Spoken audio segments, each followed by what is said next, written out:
Então, boa noite. Boa noite a todas e a todos que estão aqui. Muito obrigada pela presença hoje, nessa nossa importante discussão do nosso fórum, com a professora Adriana Paula da Silva Amorim. Muito obrigada, Adri, por estar aqui com a gente, por ter aceitado o convite. Queremos muito saber da sua pesquisa de tese, o que é que você está pesquisando, e vai ser muito interessante a nossa interação hoje. Muito obrigada, Adri. Obrigada, Marizinha. Então, hoje vou apresentar para vocês a minha pesquisa que está em andamento, cujo título é Letramento Multissemiótico e Interdisciplinaridade no Ensino Médio, Implicações para a Produção de Infográficos. A minha pesquisa é orientada pela professora doutora Mônica Serafim, é uma pesquisa fundada na linguística aplicada, mas eu já quero, inclusive, fazer os agradecimentos à nossa grande Mônica, porque essa pesquisa, ela nasceu numa mesa do café da cantina da UES em 2018, ou foi 2019, se não me engano, quando estávamos num evento, e aí a Mônica disse: Dri, quando é que você vai voltar para a pós-graduação, E aí eu disse: professora, eu quero muito voltar, mas assim, agora eu não tenho ideia do que pesquisar. Então ela disse: quando terminar aqui essa apresentação, a gente vai sentar ali na mesinha e vai conversar. E aí nessa conversa, ela falando, perguntando, e eu fazendo as anotações, foi que essa pesquisa, ela de fato nasceu, o embrião foi ali. E então não posso deixar de mencionar, a Moniquinha e também você, Marisa, que vem carregando esse legado que a Mônica deixou. Então essa pesquisa, ela como eu disse, ela faz parte da linguística aplicada, ela é muito bem orientada pela professora Mônica Serafim, e agora eu fiquei até nervosa. Meu objetivo central é analisar o processo de levantamento, tratamento e articulação de conhecimentos interdisciplinares na produção colaborativa de infográficos nas aulas de língua portuguesa. Mas os meus objetivos específicos também são analisar as estratégias e semioses mobilizadas pelos alunos para a construção coletiva de infográficos por meio da utilização de ferramentas e mídias digitais e relacionar as representações multissemióticas elaboradas na produção de infográficos e os efeitos de sentido pretendidos pelos alunos, considerando o funcionamento do gênero. A nossa fundamentação teórica, ela vem da semiótica social e da teoria da multimodalidade, dos estudos dos letramentos, novos letramentos e multiletramentos, da interdisciplinaridade e de aspectos textuais e discursivos do gênero infográfico, E claro, como os alunos eles produziram o gênero, eu considero aqui a escrita não somente do produto final, mas todo o processo de produção, Então, eu considero aqui a escrita como um processo. Como é que a minha pesquisa ela se realizou, a parte prática, Trata-se, então, de uma pesquisação. Eu escolhi trabalhar com itinerário didático de produção colaborativa de infográficos sobre a jornada de heróis da ficção conhecidos pelos alunos em filmes, séries e histórias em quadrinhos. Trata-se de uma abordagem interdisciplinar. A parte prática da pesquisa, ela foi aplicada junto com um professor de história, eu estava na disciplina de aprofundamento em língua portuguesa e ele na disciplina de aprofundamento em história. Nas aulas de história, ele trabalhou ética e responsabilidade social e aplicou esses conceitos aos heróis que os alunos já conhecem, dos quadrinhos, dos filmes, das séries. Enquanto isso, nas aulas de língua portuguesa, os alunos produziam infográficos sobre a jornada desses heróis, Então, foi uma proposta interdisciplinar com 2 turmas do primeiro ano do ensino médio, né, 90 alunos. Foi aplicada, aliás, o planejamento iniciou lá em 2022, né, mas os dados de fato foram coletados em 2024. Então, é como eu disse, né, nas aulas de língua de história, eles trabalhavam as temáticas, discutiam, e nas aulas de língua portuguesa, eles produziram os infográficos. Em equipes, as equipes tinham, em média, 5 alunos, né, ao todo foram produzidos 18 infográficos sobre a jornada dos heróis, para que eu pudesse verificar tanto os conhecimentos que eles trouxeram para a produção, como esse letramento multissemiótico que foi sendo desenvolvido ao longo do itinerário didático. Então, vou apresentar para vocês agora como é que foi feito esse itinerário, né? Nosso primeiro encontro com os alunos foi para contextualizar, apresentar a própria pesquisa, né, de que se trata, a temática, os objetivos do itinerário, o gênero textual que seria produzido, né? Então, realmente foi de apresentação. No segundo encontro, os alunos, eles começaram a planejar o texto. Eles utilizaram, aí já foi no laboratório de informática da escola, né? Eles utilizaram o editor de texto, foram digitando alguns tópicos que eles queriam que o texto tivesse, né? Que fosse construído em cima daqueles tópicos, e foram utilizando também, fazendo algumas pesquisas. Na época, eles ainda não tinham, assim, não estava tão em ênfase a inteligência artificial, né? Então, eles usaram praticamente o Google para fazer essa pesquisa inicial sobre os heróis que eles escolheram para desenvolver o texto. Aí, então, eles fizeram só um roteiro, né? Bem básico no editor de texto mesmo. Não tinha nada de design ainda, não. E aí, no próximo encontro, a gente fez essa oficina de design, trabalhando o conceito de texto, de multimodalidade, fazendo exercícios de leitura multimodal. Então, eu levei vários textos para que a gente pudesse fazer a leitura, né, comentando junto com eles. E, ao final, eu mostrei para eles o Canva, né, que é uma plataforma de uso gratuito, disponível online, e eles puderam experimentar as ferramentas que o Canva dispõe, né, disponibiliza para os usuários, que são usuários não especialistas, né? E aí, no encontro seguinte, eles começaram a elaboração de fato do infográfico no Canva, né? O Canva já disponibiliza alguns modelos, eles escolheram os modelos que eles gostaram e foram fazendo as adequações, as modificações, num trabalho realmente mais autoral, né? No encontro seguinte, nós fizemos uma revisão por pares, né, em que, sob a minha mediação, né, eu como professora da turma, fui mostrando os textos, sem a identificação, e eles foram analisando os textos, né?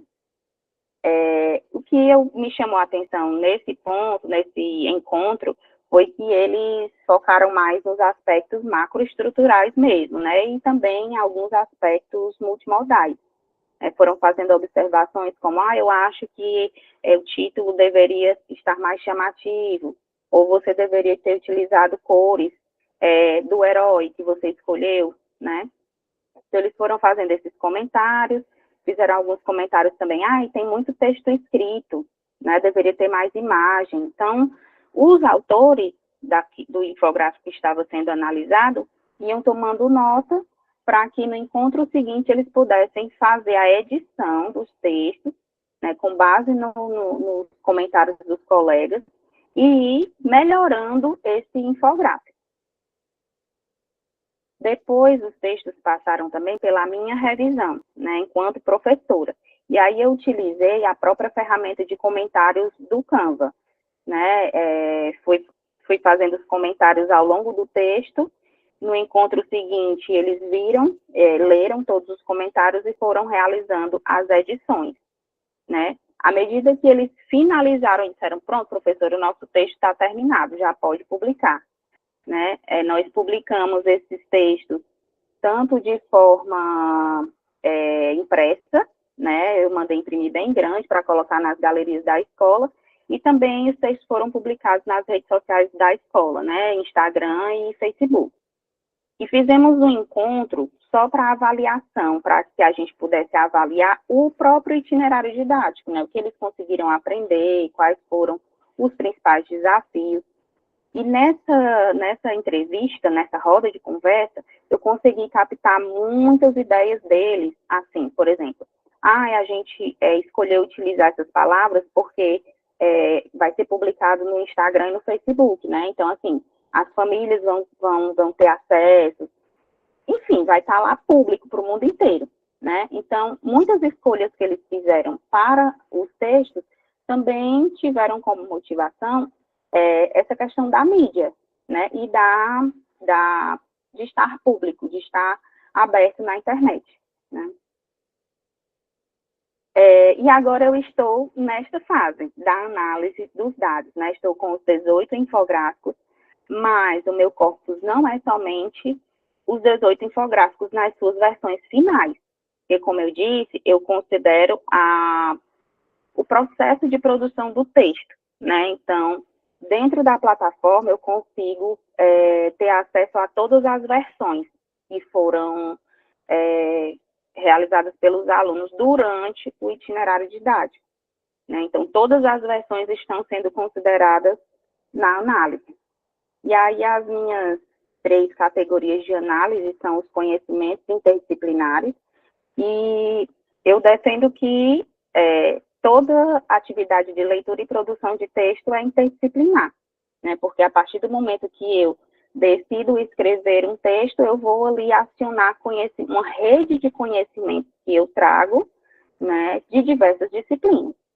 Daqui a pouco eu vou mostrar um exemplo para a gente ver. A segunda categoria são os aspectos multissemióticos, né? E estou utilizando essa nomenclatura com base na BNCC, na Base Nacional Comum Curricular, e utilizo esse termo multissemiótico, né? Mas talvez aqui nas discussões a gente, um dos pontos seja a discussão dessa terminologia, né? Multissemiótico ou multimodal, né? E a terceira categoria são os efeitos de sentido dos alunos, né? O efeito de sentido do uso desses recursos conforme o funcionamento do gênero infográfico, certo? E também, como eu disse, se tornou um tópico importante para tratar na produção dos textos, na análise dos textos. Aí eu trouxe para vocês aqui um exemplo, que foi, o herói escolhido aí foi o Homem de Ferro, né? O primeiro exemplo, o primeiro texto, aliás, é só o roteiro, né? Eles só fizeram ali uma pesquisa rápida no Google, pegaram uma imagem, né, do Homem de Ferro, o título está bem pequenininho, de vermelho, né? Utilizaram o mesmo tamanho de fonte do início ao fim, porque era só o roteiro, de fato, né?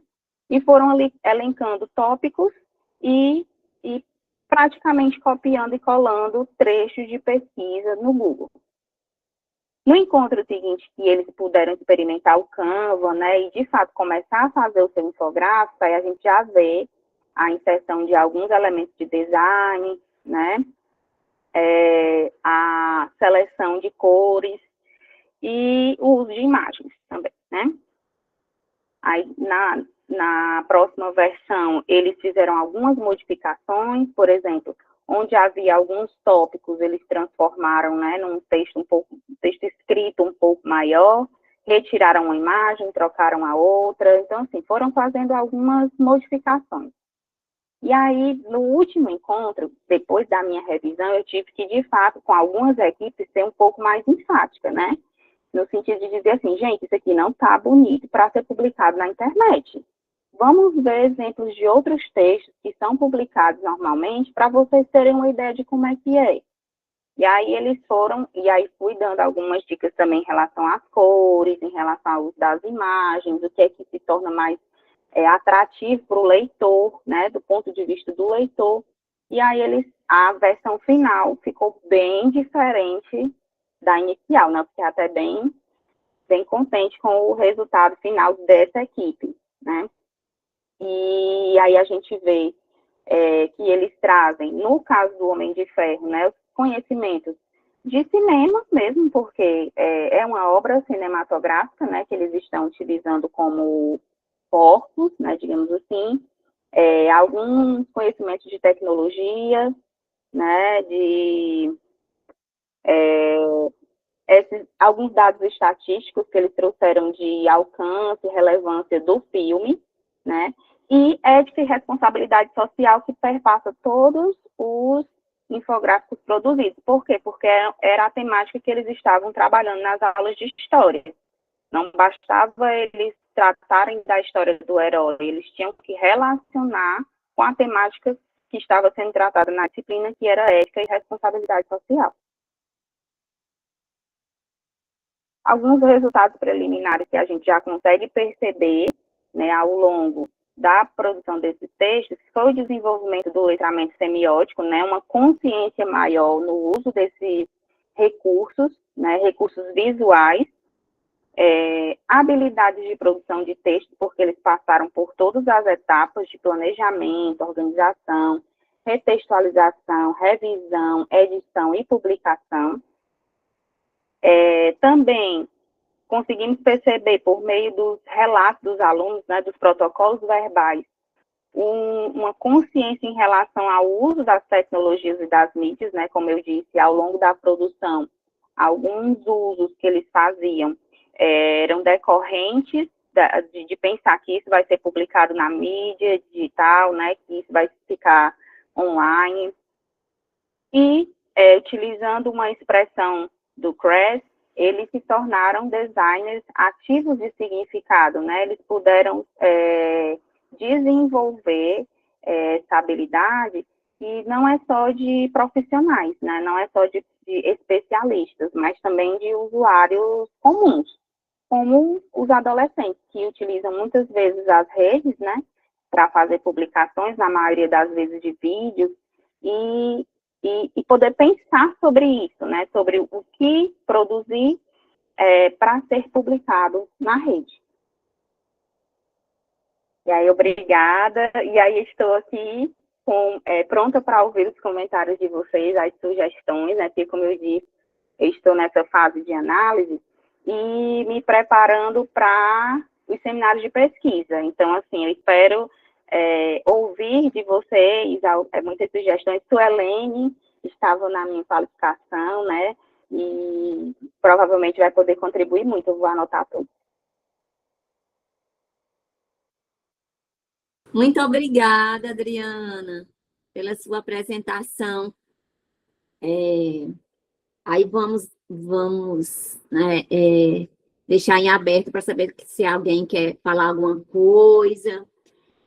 Eu achei, sabe, Dri, que eu achei muito interessante esse itinerário, né?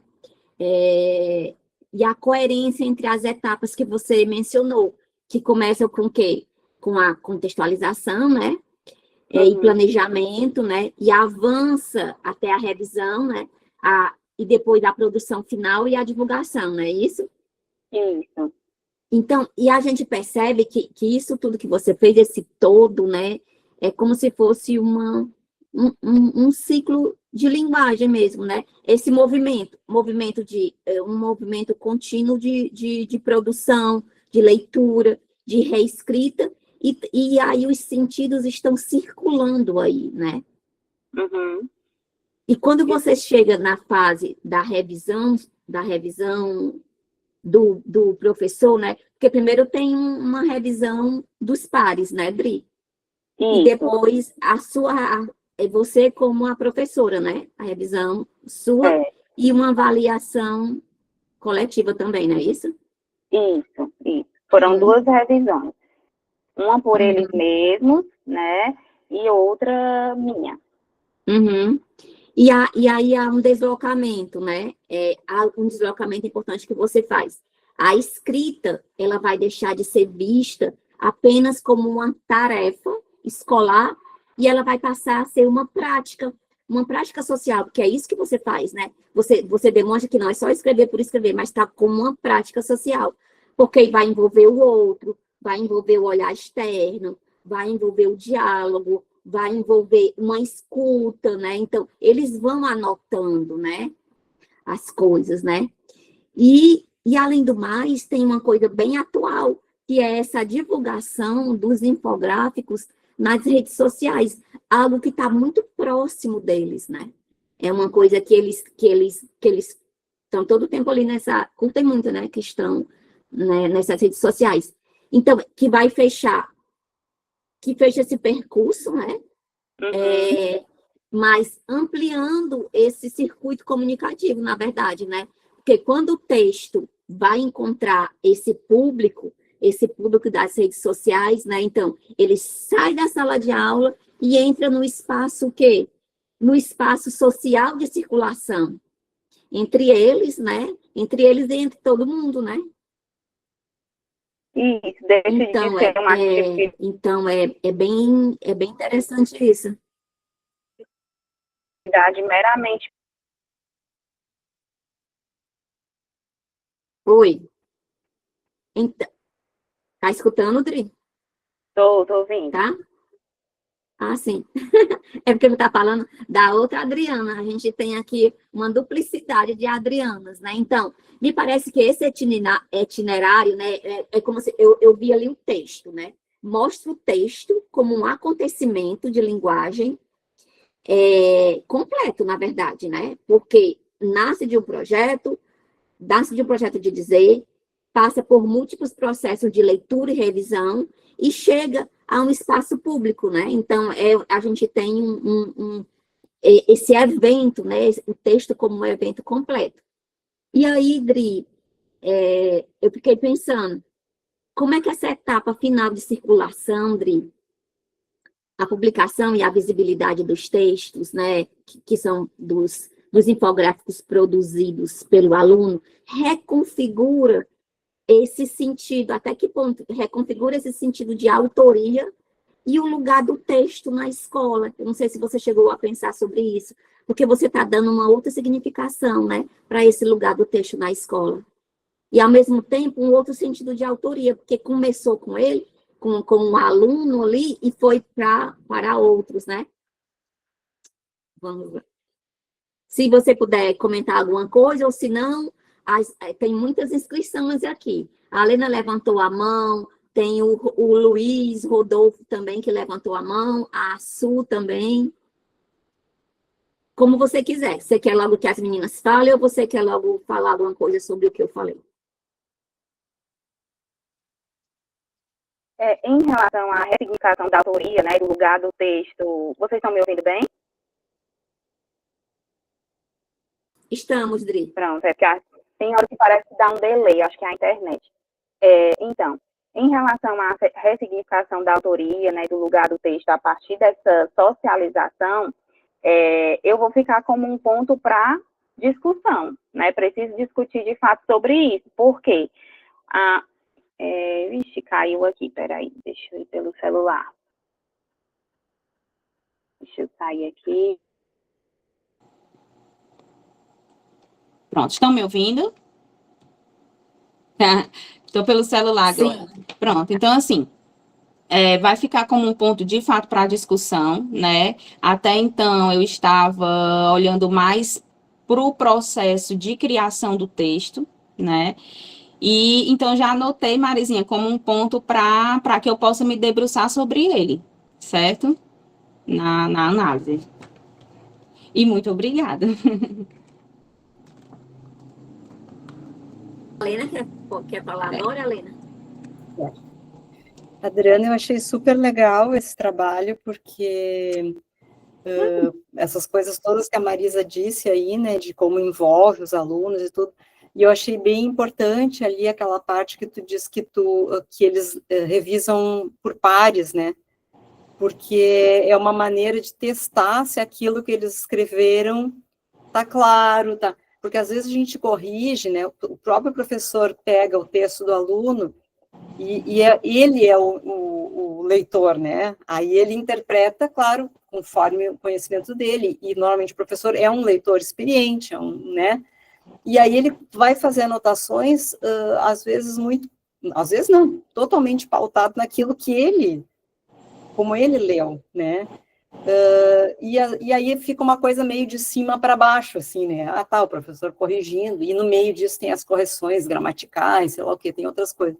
E eu achei bem legal, acho que talvez pudesse dar ênfase nisso, e depois eu vou falar uma outra coisa, puxando a sardinha para o lado da linguística textual, né? Já que a Mônica foi a que te inspirou, então a gente pode continuar te incomodando com isso, né? Já deu a abertura ali quando tu falou, né? Talvez enfatizar essa leitura aos pares, né? Porque é isso que vai dar consistência para o texto deles. Eles mesmos, como leitores, vão sentir falta de uma coisa ou de outra, ou vão estranhar alguma coisa no próprio texto do colega e vão assim se regulando ali, que é mais ou menos como acontece quando a gente fala também, né? Então, na escrita, na fala é assim, né? A gente fala, se a pessoa não entende, tu tem que repetir, né? Ou dizer de outro jeito, né? E na escrita, não, né? Na escrita a gente escreve, entrega e sei lá, daí depois volta uma correção que tu nem sabe direito. Então, essa troca, eu acho que pode enfatizar. E uma maneira de enfatizar isso, e é uma coisa que eu não sei se tu fez e não mostrou, ou se tem já, né? Mas talvez pudesse incrementar, é tu pensar do ponto de vista da linguística textual, quais são as categorias que estão em jogo ali na hora de eles produzirem escrita, né? Para não exatamente explicar isso teoricamente antes para eles, né? Mas para mesmo guiar, talvez, um pouco melhor quando eles forem fazer essa reescrita, né? Pensar ali as categorias de enunciação, as categorias de referenciação, né? Talvez isso ajudasse eles nessa reescrita, né? Não assim de cara, né? Chegar com teoria, que eu acho que isso não funciona em sala de aula, assim, para produção de texto, ainda mais, para qualquer nível, né? Mas pensar talvez, né? Embasar ali essa atividade de escrita com algumas categorias da linguística textual, que a linguística textual tem a oferecer, né, já, e assim, em Cavalcante et al. 2022, por exemplo, né, tu encontra ali várias categorias que eu acho que são importantes para a escrita deles e que podem fundamentar essa reescrita, né, né, por que né, conforme aquilo que eles mesmos apontam como problemas no texto um do outro, olha, aqui talvez seja porque, bom, precisava recuperar lá o referente, né, o personagem tal, como é que a gente pode acrescentar mais informações aqui de uma maneira que encaixe e tal. Então, eu não sei, né, teria que pegar um exemplo específico, né, mas só me passou isso pela cabeça, assim, né, e talvez a gente tenha aí mais Mônica aí para tu te fundamentar e ajudar a ficar ainda melhor essa tarefa aí que tu está desenvolvendo, que eu achei super legal. Professora, durante a revisão por pares, uma das categorias que foram levantadas e que eu já pretendo colocar na escrita da tese é a coerência, né? Mas acaba que existe muita relação com a referenciação e com a argumentação também, inclusive no CEDIAR de 2023, eu peguei um exemplo, né, de um infográfico produzido por um aluno do ensino médio e levei para mostrar essa questão da argumentação mesmo, né, defendido por Amossi, etc., né? Então, assim, eu já tinha pensado na coerência e já tinha pensado na argumentação, mas agora a senhora falou da coerência e fez todo sentido, da referenciação e fez todo sentido para que eu possa tratar também como uma das categorias que foram muito importantes para as decisões que eles tomaram durante a edição dos textos. Sim, muito bom.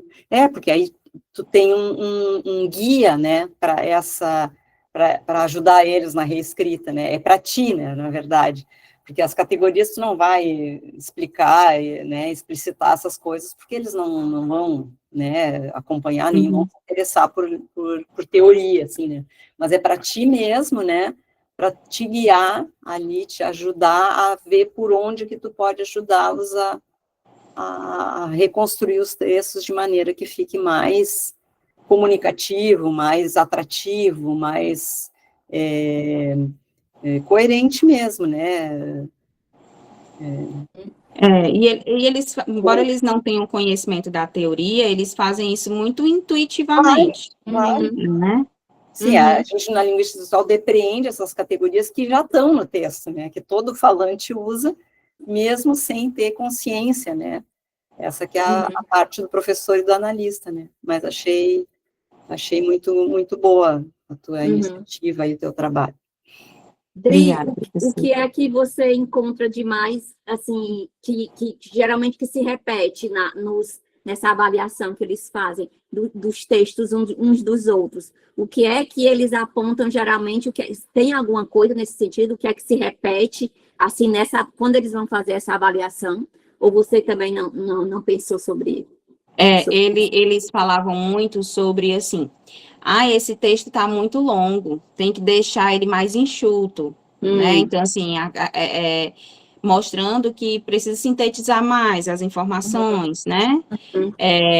Ou então, em relação mesmo aos aspectos multissemióticos, aumentar essa letra, não está dando para ver direito, né? Não gostei dessa imagem, tem outra que fica melhor. Procura ver se não acha a fonte da capa do filme para colocar lá que fica mais parecido com o filme, né? Então, assim, eles foram, as principais observações eram, de fato, assim, sobre o visual do texto, né? Eles não prestaram atenção muito a aspectos gramaticais, ortográficos, foi mais na minha avaliação enquanto professora, né? A avaliação deles foi mais em relação aos aspectos visuais, como leitores, né? Se eu encontro esse texto, se eu vejo esse texto na rede, como é que eu posso avaliá-lo? Eles avaliaram nessa perspectiva. Ótimo. Perfeito, André. Obrigada. O Rodolfo queria falar. Oi, gente, boa noite. Muito feliz de estar aqui. Adriana, parabéns por levar para a sala de aula as discussões teóricas. Eu acho que isso é muito importante, esse movimento de chegar à sala de aula, discussões que costumam acontecer dentro da universidade. Então, parabéns pela iniciativa. Eu vou começar com uma curiosidade, a partir da tua resposta, que eu vou poder desenvolver a pergunta que eu elaborei. Eu tinha uma questão com relação à autoria, mas já foi explorado pela professora Marisa, né? Então, assim, se eu entendi certo, tu falaste que as produções dos alunos vão chegar a compor postagens em uma rede social, é isso? Isso, na rede social da escola. O que tu tinhas em mente, assim, que tipo de leitor tu tinhas em mente quando tu propuseste a criação desse perfil? Eu queria que saísse mesmo dos muros da escola, né? Pensei que eles poderiam publicar nas próprias redes deles, nas redes pessoais, né? Mas aí cada um iria publicar só o seu, para aquela bolha dele, né? E aí, como a rede social da escola tem um público até considerável, então seria de fato para sair, para que eles tivessem a sensação de que aquele texto vai circular de verdade, que não é realmente só para cumprir uma tarefa da disciplina. Porque enquanto a gente estava, a professora Marisa tocou na questão do autor, aí eu me levei para o outro lado, que seria o do leitor, né? Porque me parece que nesse percurso de construção do texto, de várias etapas, existe, como eu posso dizer, leitores imbricados, porque ao mesmo tempo que a produção é uma produção de uma disciplina para o professor, também é uma produção que vai ser avaliada pelos próprios pares, e também é uma produção que vai circular fora do ambiente escolar.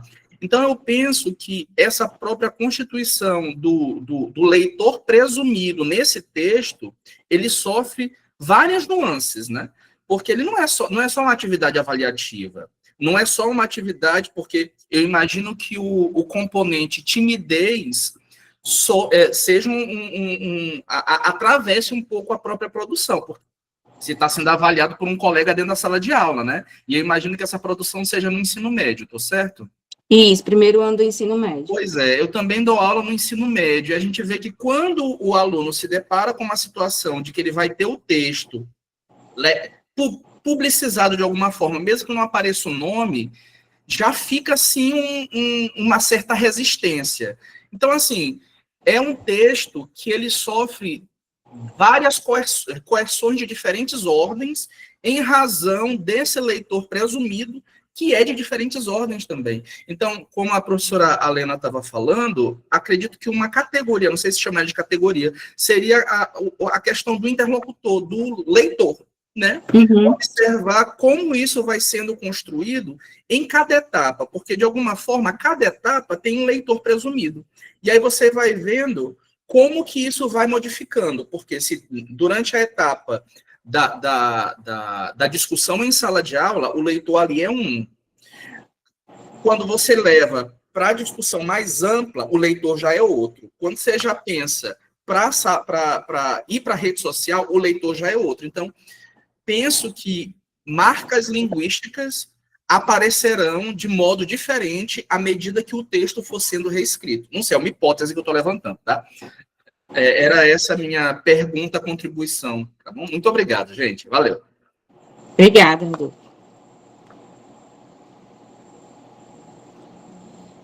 De fato, eu pude perceber essas nuances, né? E agora você falando se tornou até mais claro para mim que a cada etapa eles têm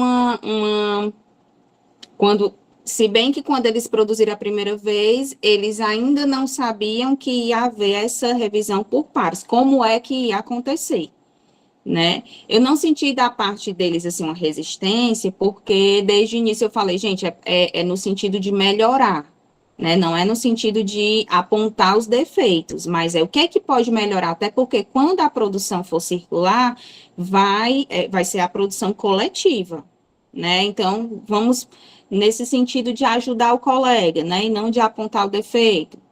E foi tranquilo, né? Eu senti que foi tranquilo, inclusive eles foram, do mesmo jeito que a gente está aqui dialogando, eles foram anotando. É verdade. Aí anotavam, tá bom, a gente vai modificar isso aí. Mas eu não tinha parado para pensar nessa diversidade de leitores que eles acabam internalizando, né? Quem é que vai ler o meu texto? São os colegas, a professora e a sociedade, né? A comunidade escolar, porque os textos também foram impressos e colocados lá nas galerias, né, para exposição, mas os próprios usuários da rede que têm acesso, as famílias, né, ex-alunos, enfim, a sociedade. Mas é um ponto que eu já anotei aqui para aprofundar. Muito bom. Muito bom, André. Obrigada. Obrigada, Rodolfo. E Suelene? Sim, obrigada, Marisa. Drica, eu fico encantada em ver você, assim, eu tenho o privilégio de conhecer, né, o processo.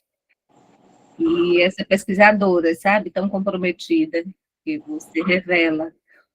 Eu estava vendo aqui, anotando algumas coisas, mas uma clareza no seu percurso metodológico, a Marisa até já trouxe isso, a Escalena também.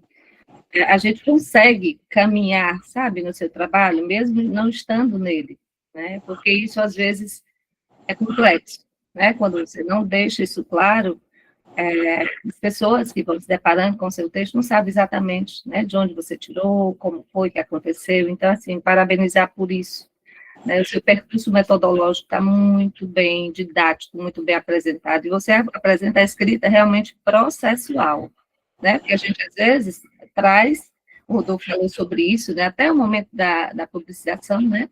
Às vezes você traz uma teoria, mas a sua metodologia não revela isso.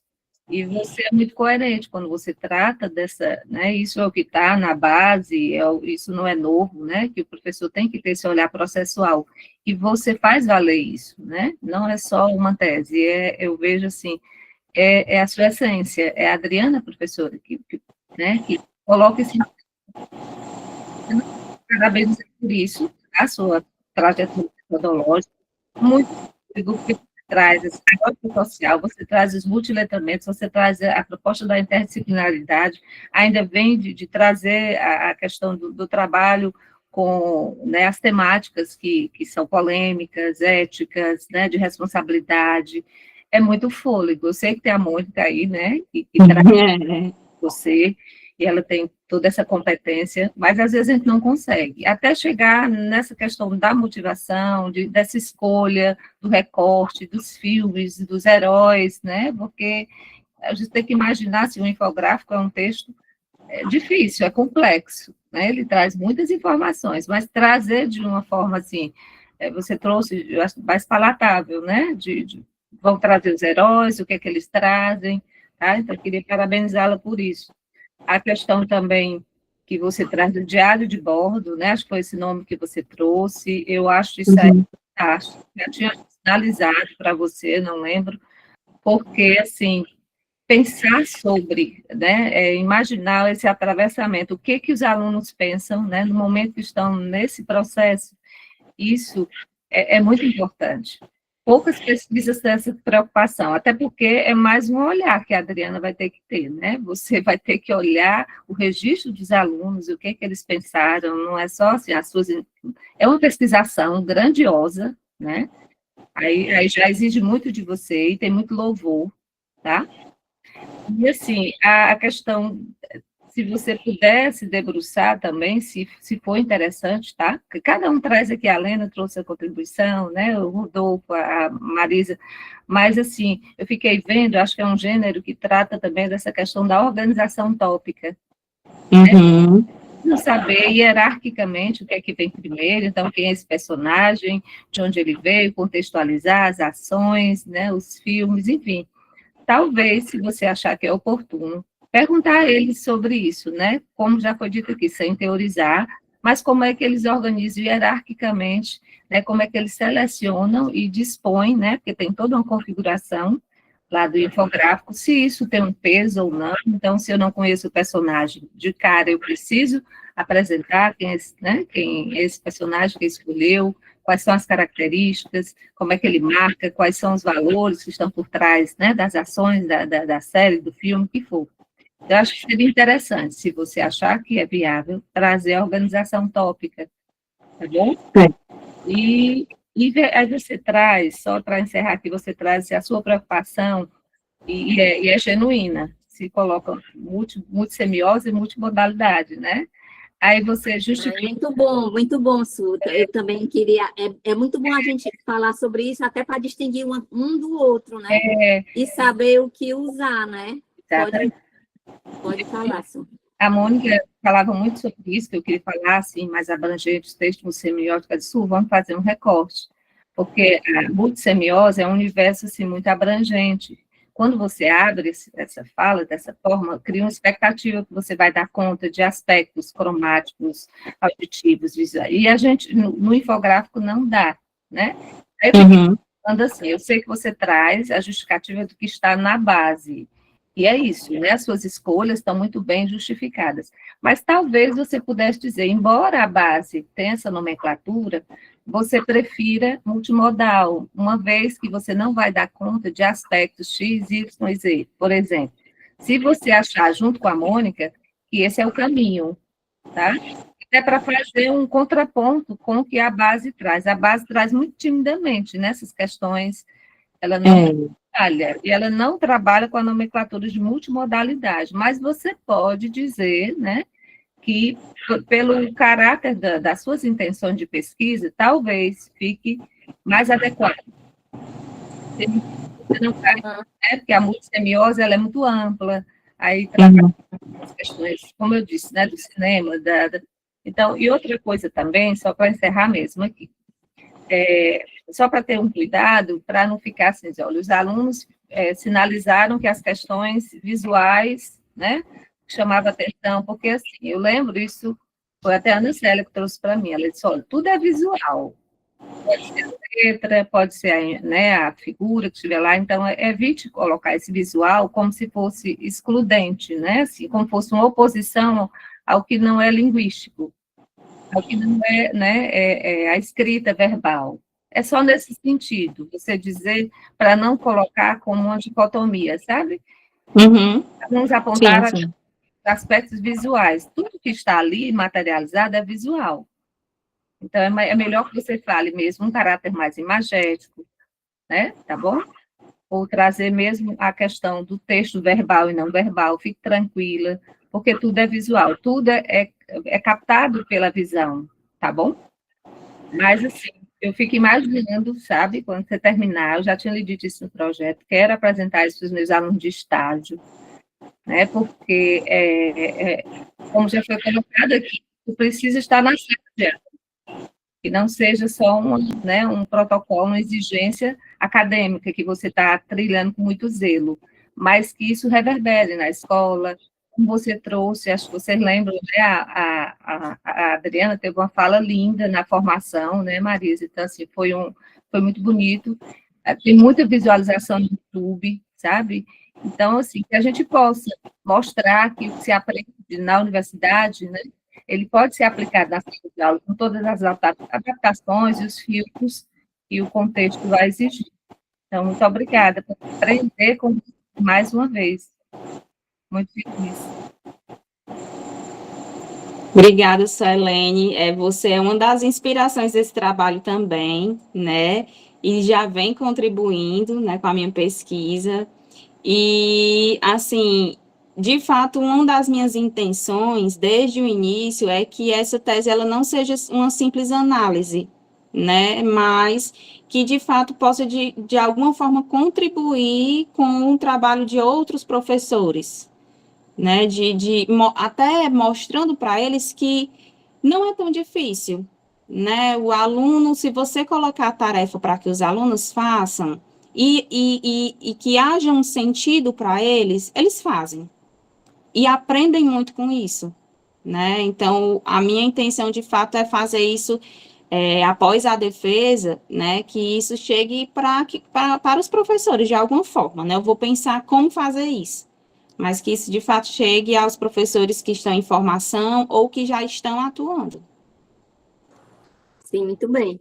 E agora, Adri, isso eu estava pensando nessa história, como é a multimodalidade, né? Porque a gente, às vezes, a gente mesmo quando está escrevendo, a gente bota assim multimodal, aí depois bota multissemiose, e aí a gente fica nessa né, como se tomando um pelo outro e ao mesmo tempo sem fazer a devida diferença, né? Então, a multimodalidade, como a Su começou a falar aqui com a gente, né, são o quê? Está sempre ligada a uma ideia, aos modos de representação, verbal, né, Su? Visual, sonoro, gestual, espacial. E aí vem dos estudos de quem? De Kress e Van Leeuwen, que a Su até usou, não foi isso, na tua tese, não foi? Não foi isso? Então, cada modo desse, né? Não foi isso? Cada modo é um recurso semiótico, né? Cada modo desse não deixa de ser um recurso semiótico com potencial de sentidos, né?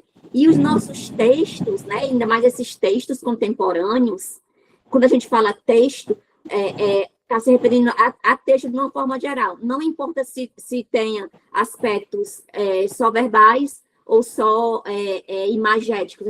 O texto, para a gente engloba com esses dois aspectos, né? O texto é tudo.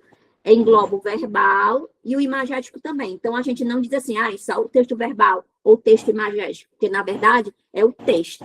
E o texto já representa, né? O verbal e o não verbal. Então, quando você fala em produção multimodal, Dri, eu acho que você está se referindo a essa articulação, né? Desses diferentes modos no processo de criação, né? Que o aluno escreve, escolhe cores, ícones, o tamanho da grafia da letra, né? Da fonte. Aí tem a tipografia também. E tudo isso é organizado no Canva, né? Então, o Canva já é muito bom, porque ele já tem tudo isso lá, né? Então, tudo isso eles vão tudo isso, né, que está lá no Canvas, compõe o quê? Um sentido por meio o quê? De múltiplos modos semióticos, né? E aí a gente vem com a multissemiose. O que seria essa multissemiose, né? A multissemiose, ela vai como que ampliar essa noção, né, de multimodalidade, porque ela foca não apenas na diversidade dos modos, né? Não é só, são só os modos verbal, visual, mas na pluralidade de significados, né? De significação, que coexistem e esses sistemas, essa pluralidade, elas interagem o quê? Na constituição dos textos, né? Então, a multissemiose, ela vai enfatizar mais o funcionamento, né, conjunto de todas essas semioses, verbal, imagética, sonora, cinética, né, dentro de uma enunciação. Então, aí eu fico me perguntando, qual, né, desses dois termos, né, seria mais pertinente para a gente, dentro da LT, né, utilizar nos nossos próprios textos, né?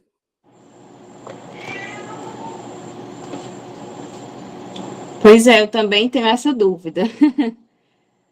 Né? Porque... Eu fiz a escolha, mas depois fiquei pensando sobre isso. A Sâmia também já conversou um pouco comigo sobre isso, né?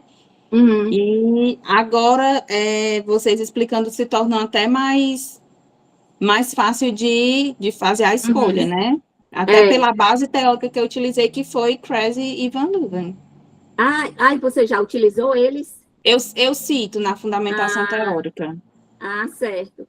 Porque a multimodalidade tem mais essa perspectiva, assim, mais composicional, estrutural e composicional, né? Dos diferentes modos, né? De significação, né? Enquanto que a multissemiose puxa mais para uma perspectiva mais enunciativa e textual. A gente pode pensar também assim, né? São diferentes semioses que estão em interação no momento do acontecimento do texto também. Então, quem era que queria? Mai queria falar? Oi, boa noite. Parabéns, Dri, pela sua apresentação. Essa questão que você traz, Marizinha, muito me interessa, né? Até porque na tese eu trabalhei muitos modos semióticos, né? A questão gestual, porque ela é fundamental para a Deixis, por exemplo, mas também cor, som, né? Tudo isso que vai entrar também no ambiente digital, que foi o foco da minha análise, né? Principalmente pensando, então, nessas interações com as inteligências artificiais também. E aí, para mim não ficou muito clara essa distinção entre multimodal e multissemiótico, né? Assim, dentro do que a gente está discutindo, mas eu acho que é algo que a gente está construindo também. E aí, já que você trouxe essa questão do arcabouço teórico do multimodal ser a gramática do design visual, né, de Krause e Van Leeuwen, eu queria saber que arcabouços teóricos você acredita que você, ou Adriano, ou Suelene, ou qualquer um, né, e arcabouço teórico a gente poderia utilizar para defender o multissemiótico.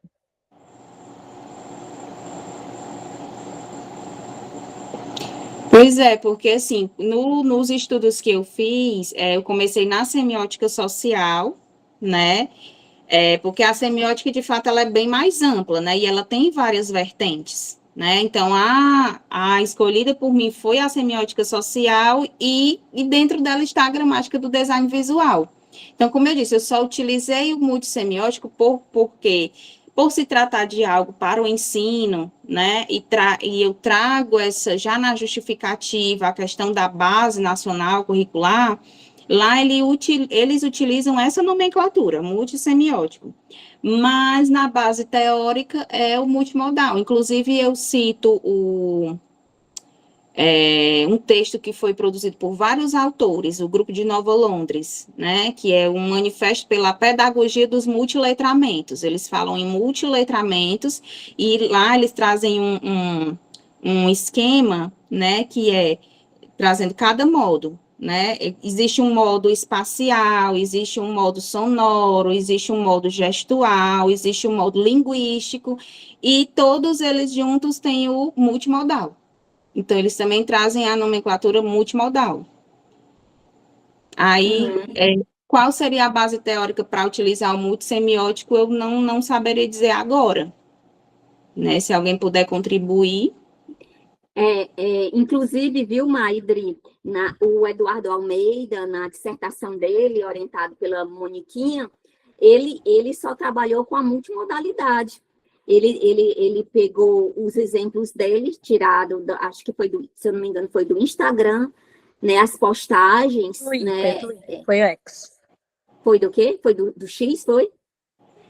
Isso, foi do Foi X. do X, né? Pois é. Então, pronto, foi do antigo Twitter, que ele tirou de lá, e ele trabalhou só com a multimodalidade a partir dessas postagens, né? Porque ele trabalhou da argumentação, essa argumentação a partir das imagens, né? Então, ele optou por usar só multimodal, né? Multimodalidade. Inclusive, falei com ele recentemente para perguntar, né? Como é que ele tinha feito essa diferença, né, da multimodalidade e da multissemiose no trabalho dele. Ele disse assim, não, mas eu não trabalhei, eu não toquei nem na questão da multissemiose, não, eu trabalhei mesmo só com a multimodalidade. E aí, você poderia até também, para justificar, não sei, na sua tese, pegar o trabalho dele, para dizer como foi que ele utilizou, como é que ele fez as análises deles com base na multimodalidade, para dar mais estofo à sua tese, Dri. Ótimo, Marina. Uma opção, né, pela multimodalidade, né? Eu acho que optar por multimodal facilita a nossa vida, né? Aí a gente só justifica e segue. Drica, já que é o momento de colaborar, se você quiser, eu vou falar com a Dilamar, né? É uma colega lá do departamento, assim, do colegiado, e ela é uma pessoa, você lembra, ela estava, né, na nossa formação, é uma pessoa, assim, que trouxe bem no início já esse olhar, né, e ela certamente vai ser uma luz para você, tá? Eu vou fazer essa ponte com ela, e aí eu passo o seu contato, se você quiser, para conversar um pouco mais com ela, eu tenho certeza que ela vai, né, trazer ser uma luminária para você nessa sua trajetória, tá bom? Sim, isso, agradeço imensamente. Quando se fala em multimodalidade, ela é um dos nomes que é mais lembrado, né, aqui no Ceará. É verdade. Gente, eu vou voltar de novo. Tudo claro para mim em relação a essa questão da multimodalidade, mas eu também posso ter entendido errado. Quando a Marizinha falou, não sei, deu a entender como se esse multissemiótico, por ser mais amplo, estivesse mais adequado para os estudos textuais. Por isso que eu lancei essa pergunta também, né, Marizinha? De qual base teórica a gente poderia utilizar para agregar o termo multissemiótico, sabe? Aí, eu não sei se a Marizinha quer complementar alguma coisa, mas eu entendi completamente o uso do termo multimodal, né? E entendo também a escolha do Eduardo em relação a isso. Aí, se você puder falar um pouco mais sobre essa questão dessa amplitude do multissemiótico em relação ao multimodal, Marizinha, eu agradeceria. Mas eu não tenho muita leitura na questão da multissemiose, não, né? Porque, na verdade, é uma coisa que a gente não se debruça para estudar, só que, inclusive, eu acho que no Cavalcante, Custódio Filho e Brito, se eu não me engano, a gente usa esse termo também, multissemiose, mas sempre quando a gente vai se referir à questão da imagem em si, né? A gente usa ou multimodal ou multissemiose, né? E eu acho assim que se aproxima talvez mais essa amplitude, né, que eu falei, dessa ampliação, porque trata mesmo, eu acho assim que está dentro de uma enunciação, né, esse conjunto, porque esse funcionamento multissemiótico dentro dessas várias semioses, verbal, imagética, sonora, enquanto que na multimodalidade é como se fosse mais uma coisa estrutural e composicional. Eu não sei se vocês estão entendendo o raciocínio. Entendi. Essa diferença, Mai, entendeu? Porque a multissemiose é como se desse mais liberdade para a gente poder agir em relação ao texto. E a gente não ficasse presa nos modos de representação composicional, como é a multimodalidade, sabe? Verdade. E acho que outro texto pode ajudar também, Drica, eu acho que você já está tentando, é o da Dini, né? Porque ela trabalhou também com o mesmo jeito, com os infográficos. De repente, lá você pode se achar prudente, aí você traz uma nomenclatura e justifica, né? Com base, inclusive, na pesquisa dela.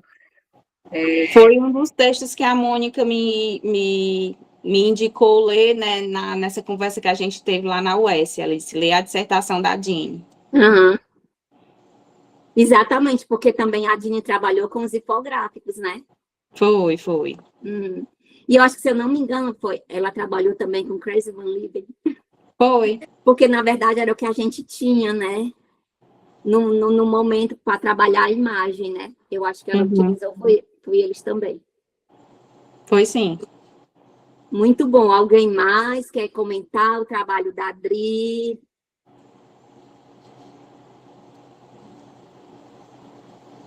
Ótimo. Dri, tu quer falar mais alguma coisa? Eu queria só concordar com a Maiara, né, no sentido de que, de fato, já que você falou, né, que a multissemiose, quando se fala em multissemiose, tem mais a ver com enunciação, então me parece mais adequado para os estudos de texto, porque a gente sempre considera o texto no uso, né, não de forma estática, eu vou analisar aqui como é que ele foi estruturado, né? Mas considerando, como eu falei, os efeitos de sentido, né? O que aquilo vai, como aquilo vai reverberar para o leitor, né? Então, assim, eu acho que fica aí um ponto para a gente estudar mais, ler mais e para fundamentar bem. Deixar claro, Drica, assim, acho que a grande dificuldade, aí o contexto pode ajudar nesse sentido, de trazer o que a gente pensa, né, Marisa, e registrar, é você mostrar também que a GDV, ela não tinha esse propósito didático, né, então eram imagens estáticas, então por isso não dava conta de muitas outras semioses, né, porque não tinha dinamicidade, não tinha questão auditiva, por exemplo, gestual, e aí você pode justificar nesse sentido também, né, da dificuldade, às vezes, de trazer o que é muito tênue, né, o que seria uma coisa ou outra, porque nenhum deles tinha essa preocupação que a gente tem de trazer para a sala de aula, né, então a gente faz ações, mas o propósito inicial não era esse, era trabalhar com design, era mais no viés da publicidade. Eu acho que tem um momento que é interessante você dizer isso, né, até para lhe resguardar, olha, eu não estou trazendo isso porque não era o propósito dos autores que eu escolhi, né, para dar um alicerce para o meu trabalho. E aí, por até apontar como trabalhos futuros, né, que observasse essas metafunções, como é que elas poderiam se ampliar para outras multissemioses, não sei, acho que estou pensando aqui, né, no seu pós-doc, alguma coisa assim. O Sampaio, acho que falou alguma coisa no chat sobre a semiolinguística. Foi. O Sampaio disse assim, a semiolinguística chama o texto multissemiótico de pluricódico. Vários códigos. Exatamente. Eu acho assim, mais importante assim, sabe, Adriana, você já sabe o que quer, para que você quer, né? Como isso vai transformar esses meninos que estão lá, se um dia eles podem até não estar. A gente fica imaginando no mundo do trabalho, né? Que nem todos eles vão para a universidade, e eles podem ser muito bons, né? Na parte do design.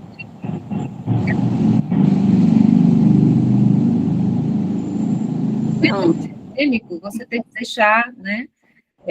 Tudo muito arrumado em termos de teoria, mas é só, assim, por uma questão mesmo de exigência do gênero. O resto, muito brilhante, sabe? A sua metodologia, é muita coisa que você está trazendo, uma preocupação gigantesca. Eu fico imaginando como a sua análise vai ser muito rica, viu? Ótimo. O Rodolfo disse aqui que ele achou uma dissertação que fala sobre o infográfico, apareceu uma categoria chamada de pluricódigo, que é a da semiolinguística aí que o Sampaio falou. Obrigada, viu, Rodolfo? Vou procurar. Certo, Dri. Eu coloquei o link aí no chat, tá? Valeu, gente. Tá o link aí. Ótimo. Muito bom, muito obrigada, viu? Muito obrigada, pessoal. A gente pode encerrar. Adri, você quer falar mais alguma coisa? Vamos só Vamos só fazer um registro, quem puder